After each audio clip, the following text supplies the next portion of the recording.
नमस्ते टासीदेलेक फ्याफुला छाचलो म जोर्डेन गुरुङ तपाईहरु सबैजनालाई आजको यस भिडियोमा म स्वागत गर्दछु र आजको यो भिडियो मैले हामीले सोचेको र भनेको कुराहरु पूरा गर्ने पाठ मन्त्रहरु के छ भनेर त्यसको विषयमा म भिडियो बनाउन गइरहेको छु र सुरुमा के भन्छु भने अब हामीले आफ्नो जीवनमा सोचेको कुराहरु र भनेको कति कुराहरु चाहिँ पूरा हुँदैन र अब हुन त सोचेर मात्र भएन मुखले भनेर मात्र पनि भएन है र तर कति चोटी चाहिँ हामीले प्रयास गर्दा पनि सोचेको जस्तो भनेको जस्तो कुरा पूरा हुँदैन अब जति गर्दा पनि नहुनुको कारण चाहिँ त्यसको समय नआएको हो कि र अब त्यसमा हुनुपर्ने पुग्नुपर्ने कुराहरु नपुगेकोले पनि हुन सक्छ अब के नपुगेर चाहिँ सोचेको जस्तो पूरा नभएको र के नपुगेर चाहिँ भनेको जस्तो पूरा नभएको भनेर त्यो त हामीले अब भन्न सकिँदैन तर अब हामीले सधैं भगवानहरु यानी बुद्धहरुलाई प्रार्थना गर्ने र विश्वासका साथ उहाँहरुको पाठहरु पढ्ने तथा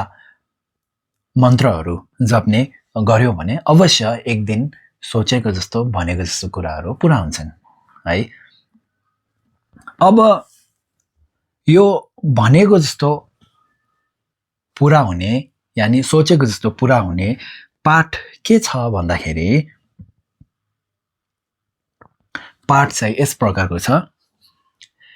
रंगी दम हर्सल चेइतेङ आले तातेङ आगर यो Barve Dünne ekor omdang yang yikar. Degyap salje soha yongor mar. Degyap tender nyingbo ekor ngo. Dele yotre sasum choksum gi. Jilap hangak yoser number 2. Laryang yotre chuba rigzin dang. Dangzong tendrup namki ngakni tu. Yigri suldi. Chela timber kyurul. हजुर यो चाहिँ पाठ रहेको छ भने अब मन्त्र चाहिँ यस प्रकारको छ ओम आ आ इ इ उ उ रि रि लि लि ए आई ओ औ अम आ का खा गा गा ङ चा चा जा जा ङ टा ठा डा डा न ता था दा दा न पा फा बा बा म या रा ला वा शा गा सा चा स्वाहा ओम ये धर्म हेतु प्रभाव हेतुन तेषां तथागत हे अवदत तेषां यो निरोध एवं वदि महाशामनय स्वाहा अब यो मन्त्रलाई चाहिँ हामीले 3 चोटी 7 चोटी 21 चोटी कति सक्नुहुन्छ तपाईले पढ्नु होला जप्नु होला है र अन्तमा प्रार्थना यस प्रकारको छ नाठिङ दावा रेमशु आला थिम त्यहाँ तिजी कर्मर नम्बर छु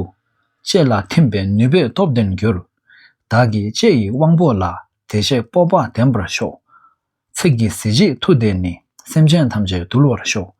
दागी छिग्नी चिमेबे द्वन्द्व थाम्चे डुबर शो हजुर प्रार्थना यस प्रकारको छ है अब यसको अर्थ के हो भन्दाखेरि हामीले अब बुद्धहरुलाई यति बेला के हामीले प्रार्थना गरिरहेको छौं भन्दाखेरि मेरो जिब्रोमा मलाई अब एउटा आशीर्वाद दिउन् कि मैले भनेको जस्तो कुराहरु पूरा हुन् मैले सोचेको जस्तो कुराहरु पूरा हुन् भनेर चाहिँ आशीर्वाद मागेको र त्यस्तो प्रार्थना गरेको है त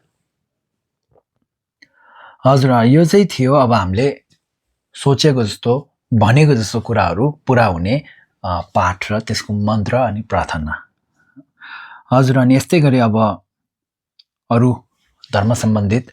केही विषयमा तपाईहरुले जान्नु मन छ भने तल कमेन्टमा लेखिदिनु होला है र भन्दै भिडियोको अन्तसम्म हेरिदिनु भएकोमा धन्यवाद हस्त